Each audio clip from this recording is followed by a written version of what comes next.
How's it going? 8 o'clock on a Monday night. Hope you're well. Paul McDevitt on my own, as you can see. Just waiting on a few people to join us on the show tonight. Say Jimmy's not with me, but sure, we'll mosey on through. On the show tonight, we will be talking to our good friend Sinead Black, who is on tomorrow night's Glory here in Galway on TJ Car, and she could be doing with your vote, so she's in the final. So we wish her well. I know Sinead is en route to Galway at the minute as we speak, but hopefully we'll get a line through and get caught up with Sinead. We'll also be joined by our good friend George Hutton. And George, no stranger to listeners in the Monday night sessions, but George up with us a few times. And he last year, a very successful year with touring with Phil Coulter, and he released a couple of albums, and we're looking forward to catching up with George. And you know what we'll do? We'll just go first, and we'll welcome George Hutton to our studio. See if I get this here. Yes, George. What do we see? Add to stream. There we go, Yes, George. Paul. Hopefully, yes. How are you? Not so bad. Can you hear me all right? Oh, loud and clear. Loud and clear. Can you hear me all right? Good man. I can't hear you. Can't hear you. It's Good man. great to be with you in a Hey, different sort of format. it's a different setup, George, because we're like we're like yourselves. We've been off air since March, and I'm sure Uh, you've been off the road too, and it's a big I change. it's been very strange. I have to say. I mean, I should be away right now with Phil again on tour, and funny, I was just chatting to him today. It's just a bit yeah, it still feels very strange, but hopefully, I mean, it looks like things may return to some kind of normality early on next year. So we'll see Please what God. happens. Please God, I. But I mean, Uh, I've been keeping. I mean, I have to say, I've been doing my very best, sort of, just to keep myself busy. Albeit a mm, lot of it, concerts have been cancelled and stuff. But I've been recording away and writing away and collaborating with different people. Because I think if I wasn't, I'd go mad. I think, because you know yourself, George, as you say, you were just things really just were taking off. The full Coulter tour was just amazing, and I was looking through photographs. Where do I see where I had it here? I've seen you. There's you there, along aye, with John Phil Sheehan. and Aye, John, one of the yeah. Dubliners from a few years. Did he play along with you that time? Yeah, so he played. So he plays with Phil. So he does. They did a beautiful version of "Scorn Out of Simplicity," and then John plays his own pieces. So with that actual concert was in St Patrick's Cathedral, and what was really special was years ago. I think it was about 15, 20 years ago. John actually wrote a piece called St Patrick's Cathedral, and he had never got the chance to perform it in St Pat's until that night. Until that night. Yeah, and it was really, he I actually recorded it for him, just recorded Aye. it on my phone, and he was like, "Oh, would you send that to me? God, could you email that to me?" And I'm sort of thinking, that's there was something quite special because there's John, who's 80 now. It was his 80th birthday, and not so long Aye. ago, and still very much, kind of, I say with Phil too, I suppose, hungry as ever. Mm, Always want to be performing, always aye. writing, always working on But he's a projects and great. stuff. I met him once. I met him in Grogan's Bar in Dublin. Now he wasn't drinking. Don't get me wrong, but he was in there, and I said to myself, "Gee, that's very like John Sheeran." And he looked fresh. That's only last year. Aye. Well, it's You know. interesting, like, because he looks the exact, when you look at all the old photos and videos and Uh, stuff of John, everything has stayed the same except the color of his beard. Do you know what I mean? And fully, aye, aye, I said that to him too. I was like, "Oh, uh, John, hope you don't mind me saying this, but you uh, haven't changed a bit apart from the color of the beard." And he laughed and he was like, "Oh, uh, he says he tries to just look after himself and stuff." So I suppose that's nice man, George, is he? a gentleman, a total gentleman. Aye, Because I mean, initially, I suppose for me it was like I didn't want to annoy him, because obviously aye, massive Dubliners fan, I been know. a huge influence on me, and just speaking with him and the stories that he shared with me, he was very, and he gave me like, you know, a copy of his book of poems and his new album and stuff. So it was very, you know, he didn't have to do that, you know, and it was No, I know, very, but it's nice that very when that pleasant. happens, isn't it? You appreciate Yeah. that, like. Oh, you do. You never forget it because you know, at the same time, you sort of, in my head, I'm thinking, you know, John Sheehan, absolute legend. I'm not gonna, if he doesn't want to talk, I'm just gonna, you know, I'll just leave him, you know, because sometimes you don't want to, particularly before a gig, like, you know, you don't. I mean, every sort of artist prepares in their own way, and I didn't want to sort of intrude in maybe how he might prepare for it, but no, he was cool, and I remember him and Phil actually were like, "Oh, geez, we're starving," and I was like, "Ah, sure, do you just want me to grab you something?" He's, "Oh, I love a ham and cheese sandwich." Like, just running around Dublin at like 8 o'clock at night trying to get a ham and cheese sandwich. It was so funny, you know. But it was very special, very very special, very special for me, like, you know, because of course. How did the I know the Derry connection with Phil and all, but did you know Phil prior to all this?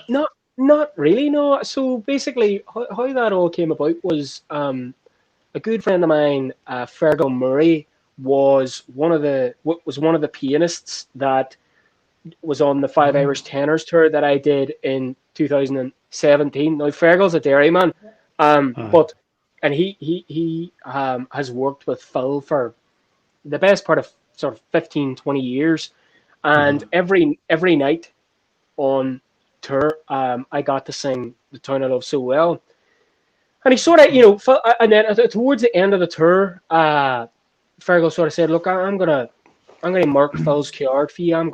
He says, I think, you know, you could do something together." And at the time, when somebody says that, you sort of, you know, I've learned not to expect too much. I've learned to just be grateful that somebody's saying that, you know, and because people always mean well, you know. But in fairness, and Fergal, when I was recording my first album with Paul up in Cable Junction, we recorded a version of "The Town I Love So Well," and it was Fergal who played piano on it.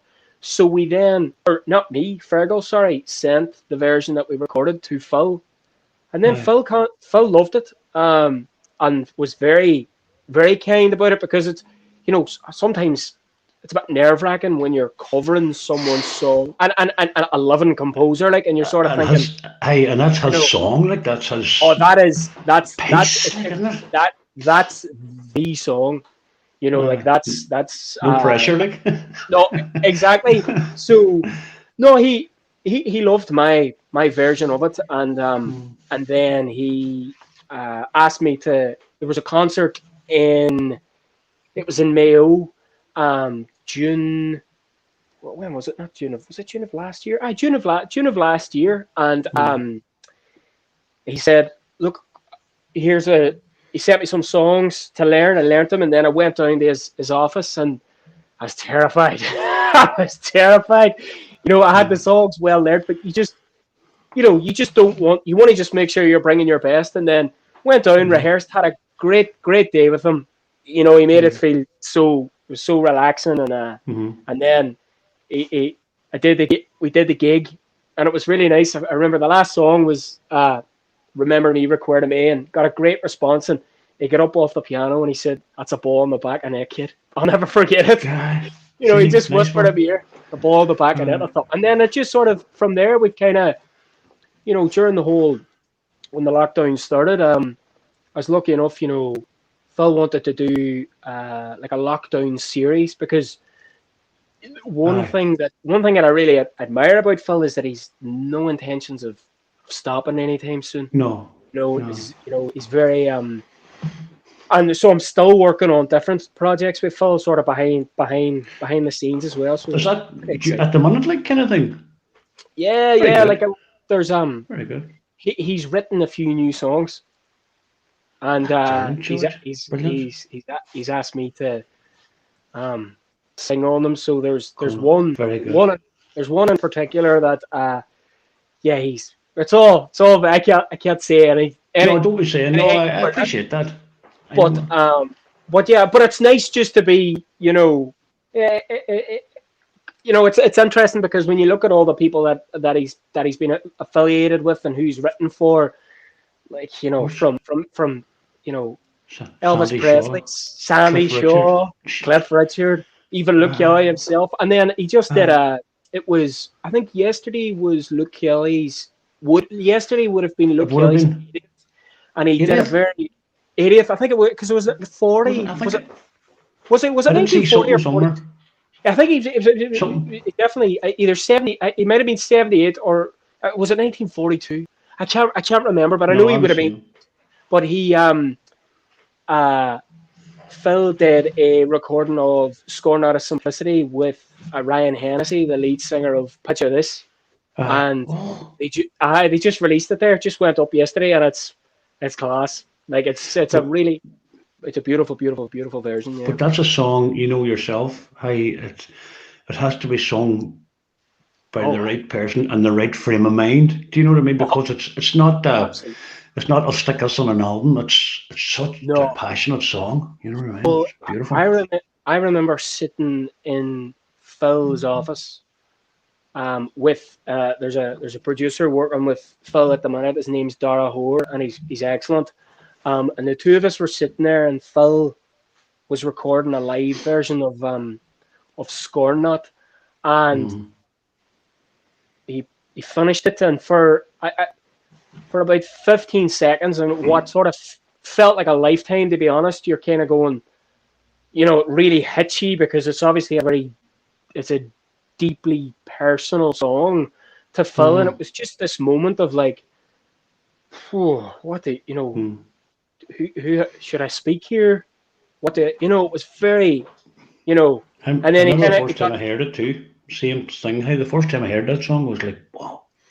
And that yeah, sort of brought me into Luke Kelly because I hadn't really, yeah, once you start going to his catalogue of stuff, you actually realise how good he was, you know? oh, You absolutely. And know, what's really interesting actually about that song in particular, and Phil would tell you this himself, is that um Phil initially didn't want anybody to record that. It was uh, so personal to him, and it was actually mm, Luke. Luke sat down with him, and Luke said, "Look, I want to record that song. You have to let me record that song." Um, man. because and again, you know, Phil would say it. It was there was a period of time where the Dubliners sort of went through this phase of, you know, singing what many people would sort of conceive to be pub songs. And, you Aye. know, and I'm not taking anything, like, you know, No, anybody, no, I'm not I know what you taking mean. anything away from how good a lot of them songs were. Like the success of Seven Drunken Nights, huge. But Luke and, you know, Luke in particular wanted to sing serious songs Mm, that sort of had a real personal resonance or a sort of universal feel mm, to them. And if you go, there's a brilliant album, a live album. Um, it has a series of folk artists, but there, what is it? What's it called? I can't remember. But he does a version. There's a song called. It's actually an old English folk song called "The Unquiet Grave," and Luke right. sings it live. And there's an album, I think it was on Revolution, which was the album that Phil produced. It's on that as Aye. well.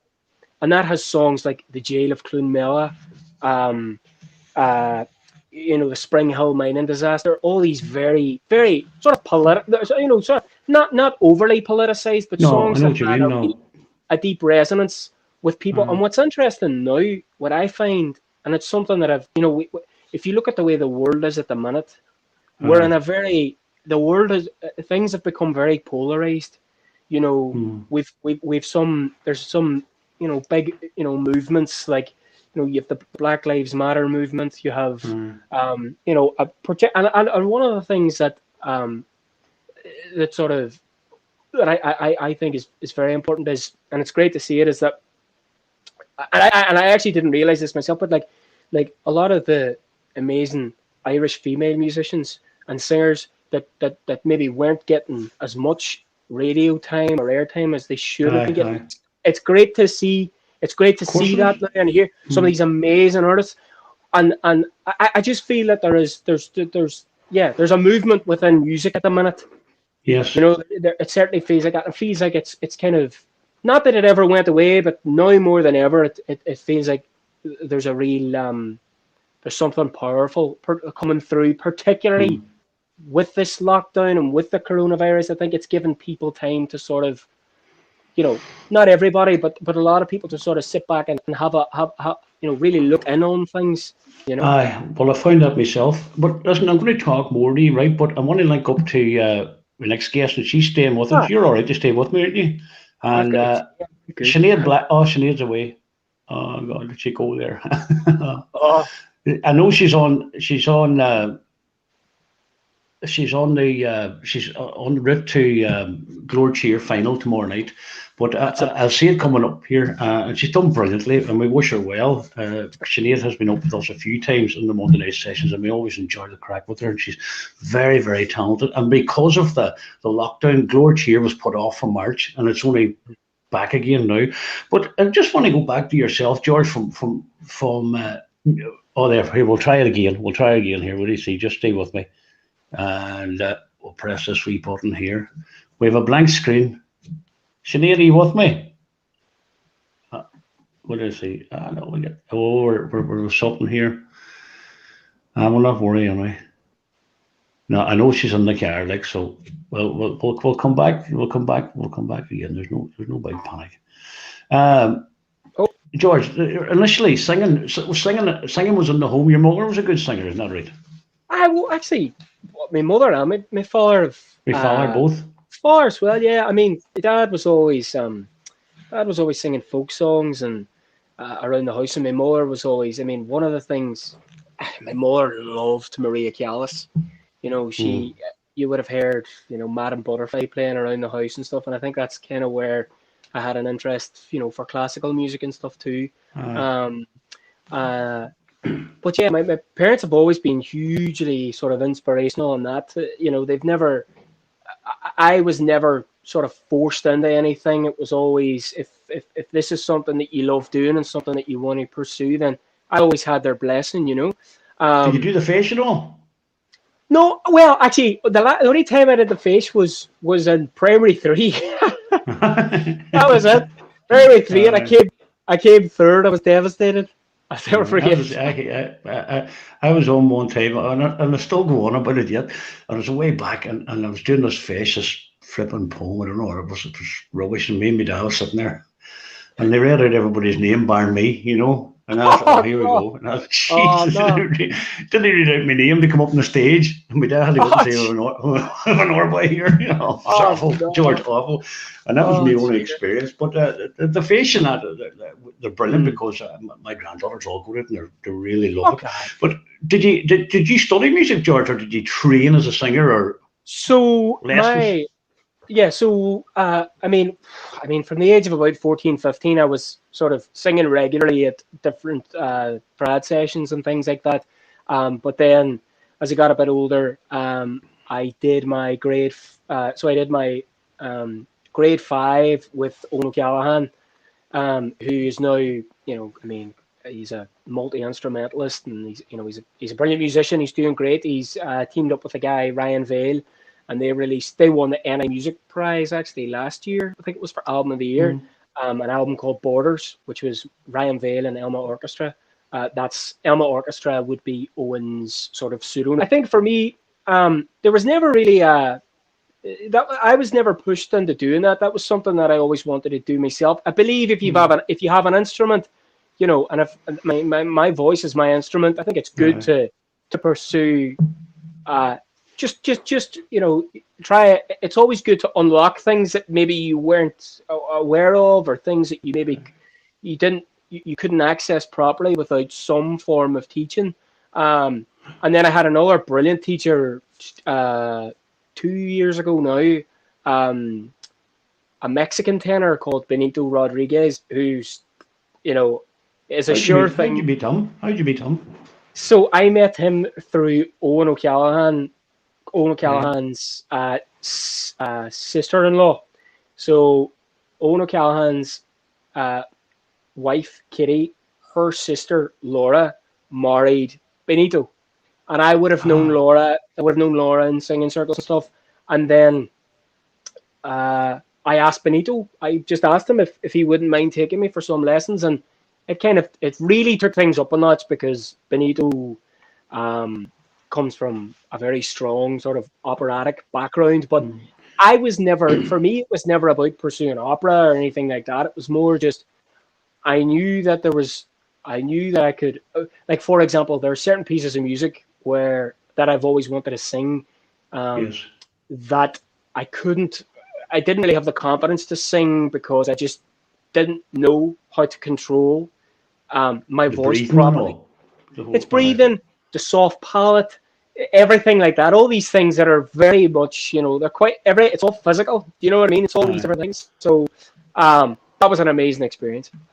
Brilliant. Look who we've got now. We've Oh, got look, Sinead hey, online. How's it hey, going? Hello, how are you? Ah, we're Hello, how you good. doing? George. Hello, Listen, Paul. How you're you doing? okay. You're on route to Galway. You know George. This is George Hutton. I've Mm, heard him singing before. You're Oh, fabulous. We no, haven't met, I don't as are think, but I've you. heard you no. singing. I've heard you too. You're fantastic. Fantastic. Aye. So you're on route Well, down there's to Galway. loads A going final on tomorrow here. night. Laurie's passing and everything, so I'm sorry You're if I dead get on. cut off. Do you like Tell my us. Tell tan, do us. you? You're on tomorrow night with this man here. You're on with Kieran Rosny. Isn't that right? No, he's finished. He's my Oh, mentor, Paul, but aye. I'll be on Oh, myself sorry. tomorrow night. Oh, you just going Keep yourself, up, right? Paul. No, So it's what happens? myself and... Sorry, go ahead. No, I'm jumping on there, so we delay. So what happens then tomorrow night? Just fill us in now. You go down there tomorrow. You So, do two songs, or yeah, so basically the final is tomorrow night. The voting lines are open until tomorrow morning, 12 noon, midday. So okay. it was a weekly thing, when somebody got eliminated every week, but obviously because the Uh, lockdown happened, they brought us all back last week, showcased mhm. us again and opened the voting lines for a week. And so yeah, there's 4 of us left. The 4 of us will sing one song tomorrow, and then the top 2 will go on to sing a second song, and then they'll crown the winner. So that's Oh, it, very really. good. Are you nervous?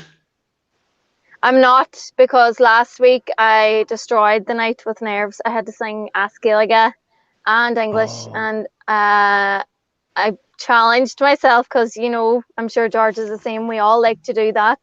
oh But I yeah. probably pushed the boat out too far. My Irish song was 4.5 minutes long, and the others were like 2 but it all went well in the end. But Uh, it was a tough day. Jeez, I felt like coming up the road again. I was like, I don't want to do it. I was ringing uh, home crying, but I know. Well, you've been so busy. tomorrow, You've been busy with the lockdown. You know yourself and your father have been singing away and all, haven't you? yes, we have. I think they're tuning into you there, so I'll say hello to mommy and daddy. Of course. So yeah, that. What do you say? Joshy's reading me all the comments here. It's my sister. So what were you saying to me? Me and Daddy went live once a week because I felt like if we stopped completely, it would be a challenge when we ever do go back. Yeah. And it's just to keep our bond as well. Like I would be with mommy all week, but I wouldn't really see Daddy until we're traveling to a gig, and it's Uh, something very special that we share. So I was missing that, and so now we prep. Well, he does most of the prep, to be fair, and uh, we just started. It was to keep us going too, I suppose, to keep us sane of like course it everybody is. Of else. course it is. But we Um, really enjoyed it. Loads of people ringing in. Roberta Ford says, I can see Sinead. Very good. Yes. We love Sinead. Chrissy Weekly says, we love Sinead. I hope she wins tomorrow night. She's an amazing and a beautiful singer that deserves to win. Jason Kelly said, best of luck tomorrow night, Sinead. And lots of love from Liverpool. Hi, Sinead. Roberta Ford says, hi, Sinead. Good luck for tomorrow night. Noel Klingon, best of luck, Sinead, for tomorrow night. And that's Aidan Laird, good man, Aidan. Aidan, wish you all the best. Tony Brophy, I voted for Sinead. And Darren Shields, best of luck tomorrow night. So loads and loads of people. Barbara Rowan said she's the best. So there you go. Lots of people. So how can people tell us what people have to do tomorrow night, Sinead? So you have to. There's only one way to vote, Paul, and you have to download the app. The name of the app is Glór Tíre. That's the name of the show. So it's Yeah, GLOR yeah. TIRE. And you download that and you follow. Everybody gets 5 free votes, so you just follow the instructions. You download it from your Play Store, so that's it there. Download the app, and everybody gets 5 free votes, and then people are also buying a vote here and there too. So all hands on deck now, because it's tight competition this year. I have to say everybody's very good, and we're all young, and we're all of course. within the one age group. So it's really anybody's tomorrow. So I'm just looking forward to enjoying it. Of course, and enjoy it surely, and embrace the experience, because it'll be great, and you'll be back and you'll be back on the circuit again next year. All we'll be back. And everything goes away. Me and George will do a nice folk duet. Too right. You can take us back. Absolutely. Then, Paul. Sounds good. Listen, I'm going to let you go because I know you want to get on the journey, but we genuinely wish you all the very best for tomorrow night. Thank you very much. And you know what, you're going to do good. Aye. Good. And we'll, as I say, we'll be watching tomorrow night and we'll be voting. And I'll put this up again here for whoever's listening. We'll see anybody else. Jason Kelly said Dundalk FM is playing Sinead's song tomorrow all day, and they wish her all the best. Crackers will be sick listening to me. All right, please forward this message. What is he? There's Anna McGinley, and always put a message up. Thanks, Anna. Thank you very much indeed. And Betty McGinty, good luck. Catherine McGahey, best of luck. Best of luck tomorrow night, Sinead, from Fleetwood in England. And Chrissy Mack, hello, Chrissy. Chrissy says the best of luck, Sinead. So there you go. Everybody's behind you. So listen, you go and have a good time and enjoy it, and we'll speak to you on the other side, hopefully. Thanks, Paul. Thanks for supporting me. Good luck, Sinead. Thank you. See you soon. It's a pleasure. Bye-bye. It's a pleasure. Bye-bye. That is Sinead. Oh, she's a great singer, and she's always enjoys the crack. George, when we're back to yourself, do you know where I want to go now? The 5 Irish tenors. How did that come about? So I was living in Dublin at the time, and there's a group called Anuna that my name got put forward by my teacher and friend Kieran Kelly. So I auditioned for Anuna in 2012, and then it all went great, and I toured with them. I had been touring with them for 2 years, and then there was an album called Revelation that was the first album that I recorded on with Anuna, and I was asked to sing a piece called "The Maid of Coolmore," which is it's a song that originates from Derry, and and there's a funny story behind this, because someone within Columbia Artists in New York had seen it and heard it and liked whatever it was I was doing, they liked. Then I got a phone call from an American number, and I thought it was somebody. I genuinely, Paul, thought it was somebody taking the hand out of me. I wind up. I swear to God, I'll never forget it. And it was this really strong, and I was like, right, good one. Just hung up. And I got this, I swear to God, I got an email. Kiami, Columbia Artists Management. And I was like, oh God, I rang him back. I said, I don't know where to start. Oh, don't worry about it. We understand it. And then the rest is history. I signed a contract. I signed the contract in 2014. Then we didn't tour. We didn't tour until 2017. But sort of between times, the show was being prepared, and that was. I can't really put into words just how incredible that experience was. Like, we did 41 states, 52 shows, most of which were sold out. 49, it says on your webpage, sold out, completely sold out. 49 sold out, so there was only 2 shows, and it was just like, it was pretty surreal, but, and I remember when I came back from that, because you're away for so long, you come back, and I remember the silence, the first couple of weeks being home, and you miss that adrenaline rush, exactly. every night, and then you were doing on the weekends, on some Sundays you were doing matinee shows, so you were doing matinees and evening shows, and you're just on this, like, it's just this treadmill, it never stopped all the time. And then when I came home, it was like, whoa, it's like, whoa, you really sort of, and see, the thing about it, George, too, it's probably not unlike this lockdown for a lot of artists, and you know yourself, you know, Mm. it's like, you know, you go and artists is going 3 and 4 nights a week, and it's like, boom, Yeah, stop dead. yeah, it's a very yeah, it was a very surreal experience.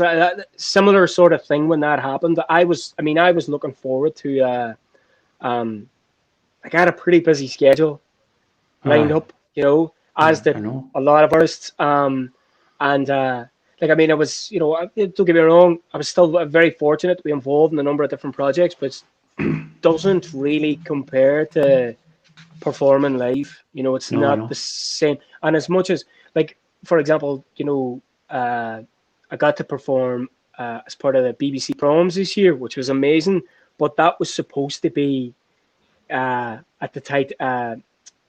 It was supposed to be live in Belfast in the Titanic Quarter. You know, in front of This 10. year, Yeah, this year it was supposed to uh, be in front that it of was like 10,000. done.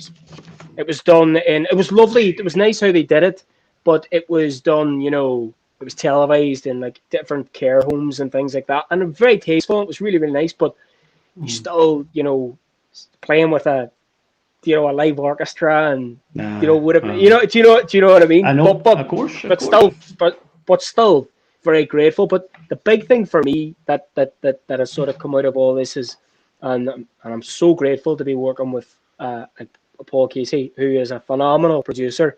Um, He is. one I was trying to one get of him the on the night. He says no, no. no He no says I, no. s- I'm not. I No, he was says I I'm no was good with that.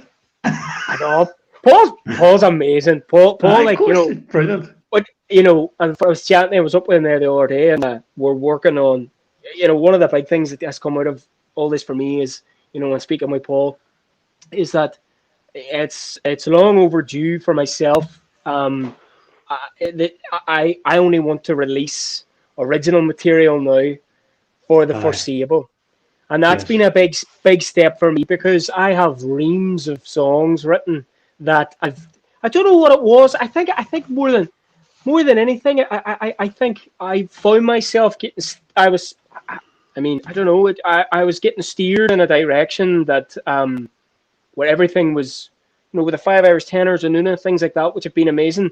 But it was almost like uh, nothing came to a halt until this all happened, and it gave Aye, me right. time to reflect. And in fairness, Okay. and Phil has been amazing too. You know, Phil's been, you know, very much you know, along the same lines, sort of saying, you know, you in order to be able to express yourself as as an artist, you want to be writing your own stuff so that Mm. you're telling your story and not somebody else's, you know. And is this your So first? Is this your first sort of? You wouldn't have wrote prior to the say the lockdown, well, would you? actually, it was 5 years ago that you and Jimmy played Aye. my first single, "Waiting."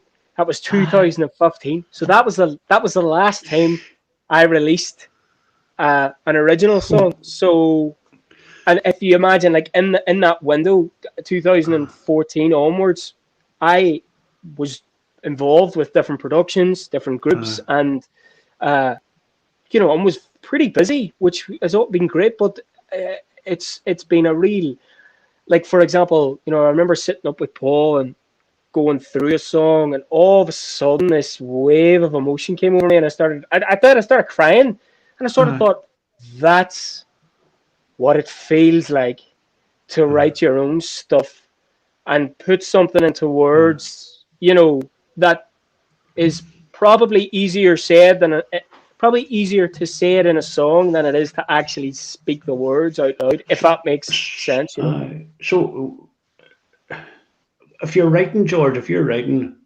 Mm. do you write?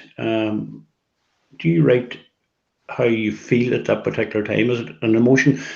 A lot of artists, you know, what you talk to there, they actually maybe they're going through a breakup or something, and next Yeah, thing out comes this element of songs, which I see as an outlet, it's a release. yeah, You know, do you write with your emotions, or the place that you're at the minute, or you know? yeah. No, I do. Yeah, I mean, I think with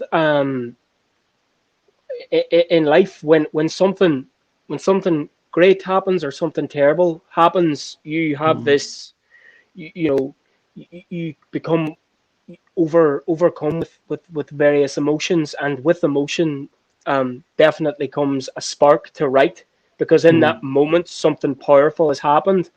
So definitely, but as well as that, one thing that I've noticed during all this is that it's given me a lot of time to reflect. So I've actually been looking back on a lot of stuff. So things that have already been and gone, and things that I have dealt with, both whether they were positive things or negative things. And what's interesting is in that during that time of reflection, as I wrote about these things, it's amazing that like the feelings that come over you as you reflect on it. It like brings up things that maybe in the past I may not have dealt with these things in the ways maybe I should have. And that, a form again, of counselling, George, like a form of counselling. Like a therapy almost. It's like because I think one of the things, and I've been listening to a lot of podcasts, which I'm sure a lot of people are doing as well. And one of the podcasts I've been listening to at the minute is Blind Boys podcast, the the guy that was in the Rubber Bandits. And he's a brilliant psychologist. But one of the things that he talks about is emotional intelligence, and I think that's something probably only in the last few years where I've kind of felt myself becoming a bit more in control of my emotions, and actually when something comes up, kind of taking time to reflect on that and reflect on that feeling. And I think that is definitely something that's come out in my writing now at the minute. Like released 4 weeks ago, nearly 4 weeks ago. No, 3 weeks ago. 3 weeks ago I released a single called The Light, and that very much reflects on love and falling in love with somebody. And that was quite, it's something I've never done before. So to do it, I've never done it before. So, and then when you're reading these words and then you're singing them, it's like, and then Paul bringing it to life, it's like, wow, and it's interesting because I think I used to put myself under a lot of pressure where I was like, oh, I hope, I need people to listen to this. I need people. It's like, no, do you know what? This is it's a personal journey as well. And it's like, if people listen to it, fantastic. If they don't, I'm happy with the work that I'm putting out there, So, it's great. It's great that you are writing again, and I think a lot of people can resonate with what you're saying because of the fact that this has changed a lot of people. Myself, have feel the same. You look at things from a different perspective now. Like there's things in my life that I don't. They don't matter as much as they might have mattered before, and I think they have a kind of a grip on that. You know what I mean? What's important in life? I'd love to be able to write it in a song. Jesus, I can barely write my name. But hey, listen, we're going to move on. The plans, George, for the future. Then it's hopefully yourself and Phil and. So I've got a number of projects. I suppose one of the first things that I'm open to have. So there's another single that I'm working on with Paul at the minute, which is nearly finished. So I'm hoping sort of early new year I'll have my first original EP out there, and then very good. And then I'll also between times I'll be back and forth with Phil working on various things, but. I suppose for me, what I want to do come the new year, I want to be working towards an album that is totally original and hopefully that is mine. But it's interesting when I say it's mine. It's everybody that that's involved as well. It's theirs as well because they put their musical signature on it. Which is a lot of people say that. Well, like you talk to a lot of artists and they have their song and they have that. But you could take your song and go to a studio and say, "There's what I want." But as you say, you're the like a Paul then who puts in this angle, and you go, "Gosh, I didn't think about it like that." And exactly, and that's brilliant. Absolutely, because I think you need to have, and Paul has it in spades, is experience as a producer and experience. You know, sometimes it's very easy for people to get frustrated with an idea that they might have in their mind, but then when you give it to it, or when you allow it to blossom with a producer, Yes. who you trust, which is a big thing, because Exactly. you know, it's putting your trust in them, and I certainly trust Paul, and yeah, you know, so it becomes a collaboration with all the musicians involved too. Well, But we're looking forward. We're looking forward to the new year, and definitely really looking forward to an EP coming out with George Hutton's own music. I think it's brilliant. I'm really delighted for you. I'm really delighted that you're looking positive. You're sounding great, and because you know, this is the only reason why we're doing this on a Monday night, because we're not back up the radio yet until such times as things clear up, and this is a release for me. This is my. Do you know what I mean? This is what you do. This is what you do. It's grand. It just keeps me, it keeps me out of trouble on Monday night. You know? But you're always great to chatty, Paul. Like you're a gentleman. No. Do you see the thing about it? It's very easy to talk to people like you, because you're interesting.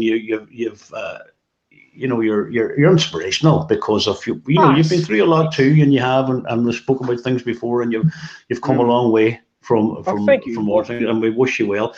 But listen, you definitely keep in touch on it, because we keep in touch on a regular basis, and I totally appreciate it. You know, and no, I appreciate it too. Thank you so much.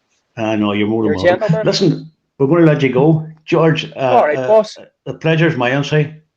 Oh, no, the pleasure's all mine. God bless, Paul. Speak to you soon. Thank you, George. That's George Hutton, and one of the nice guys he is, and we wish him well. And I genuinely, you're just looking forward to new music coming out and people doing their own things. So what's the matter? I want to say, I hope maybe we get Paddy Malloy on next week. But Paddy Malloy is with the Cufflinks Show Band, and they've just released an album. And we were to do a thing way back in March. The band are 50 years on the road.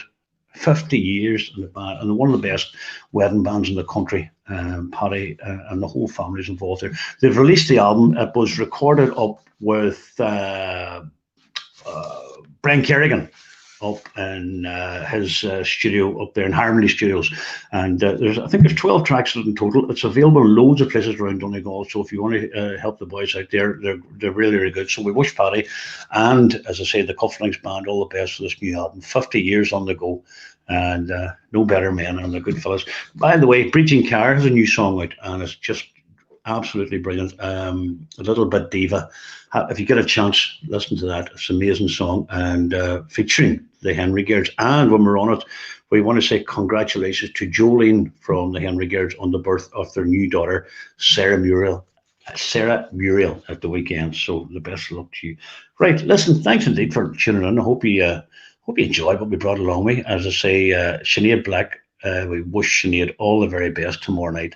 And if you can vote for her, get the app, and she'd appreciate it. Right, that's me. I'll chat to you next week. All being well, and take care of yourself and enjoy the week. Good luck.